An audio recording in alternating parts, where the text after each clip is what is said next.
Aparajith YouTube நேயர்களுக்கு வணக்கம். இதில் நாம் பார்க்கப் போவது குழந்தைகளுக்கான திருக்குறள் கதை மற்றும் வாழ்க்கை பாடம். திருக்குறளின் நீத்தார் பெருமை அதிகாரத்தில் உள்ள 25வது குறளையும் அதன் கருத்தை விளக்கும் ஒரு சிறுகதையையும் கீழே காணலாம். திருக்குறள் 25. ஐந்தவித்தான் ஆற்றல் அகல் விசும்புளார் கோமான் இந்திரனே சாலும் கரி. பொருள்: சுவை, ஒளி, ஊறு, தொடுதல், ஓசை, நாற்றம் என்னும் 5 புலன்களையும் தன் அறிவினால் அடக்கி வென்றவனின் வலிமைக்கு வானுலகத் தலைவனான இந்திரனே தகுந்த சான்றாவான். குறிப்பு: இந்திரன் அகலியையின் கதையில் தன் புலன்களை அடக்கத் தவறி பெரும் துன்பத்தை அடைந்தான். அதன் மூலம் புலன்களை அடக்கிய முனிவர்களின் ஆற்றல் எவ்வளவு பெரியது என்பதை அவன் வாழ்க்கையே ஒரு பாடமாக அமைந்தது.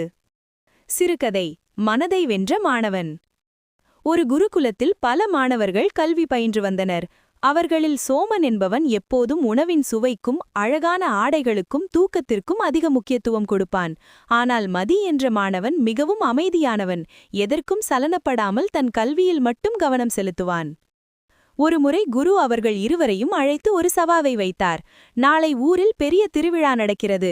விதவிதமான பலகாரங்கள், ஆடல் பாடல்கள் என ஊரே களை கட்டும். நீங்கள் இருவரும் அந்த திருவிழாவிற்கு சென்று வாருங்கள். ஆனால் அங்கு நடக்கும் எதிலும் உங்கள் மனம் மயங்கக்கூடாது. மாலை திரும்பி வந்து நீங்கள் பார்த்தவற்றை கூற வேண்டும் என்றார். திருவிழாவிற்கு சென்ற சோவன் அங்குள்ள இனிப்புகளின் மனத்தில் மயங்கி அவற்றை வாங்கி உண்டான். ஆடல் பாடல்களை காலத்தை வீணாக்கினான்.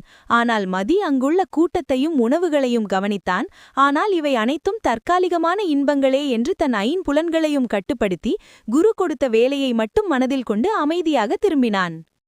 மாலையில் குருகுலம் திரும்பியதும் சோமனால் தான் பார்த்த எதையும் சரியாக விவரிக்க முடியவில்லை. அவன் மனம் அந்த சுவையிலும் சத்தத்திலும் இன்னும் மூழ்கி கிடந்தது. ஆனால் மதி அங்குள்ள மக்களின் வாழ்வாதாரம் மற்றும் திருவிழாவின் நோக்கம் பற்றி தெளிவாக விளக்கினான். இதற்கு குரு சொன்னார்: சோமா, உன் ஐம்புலன்களும் உன்னை இழுத்த இடத்திற்கெல்லாம் நீ சென்றாய். அதனால் உன் அறிவை நீ இழந்தாய். ஆனால் மதி தன் புலன்களை தன் கட்டுப்பாட்டில் வைத்திருந்தான்.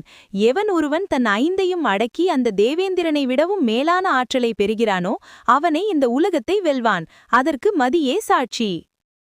புலன்களை அடக்குவதே உண்மையான வலிமை என்பதை சோமன் அன்று உணர்ந்து கொண்டான். ஐம்புலன்களை அடக்குவது என்பது அவற்றை அழிப்பதல்ல, மாறாக அவற்றை நல்வழியில் செலுத்துவதேயாகும். இதுபோல் மற்றொரு திருக்குறள் கதைகளுடன் மீண்டும் இந்த சேனல் வழியாக நாம் சந்திப்போம். எனவே இந்த சேனலை சப்ஸ்கிரைப் செய்யவும் மற்றவர்களுக்கும் பகிரவும். நன்றி, வணக்கம்.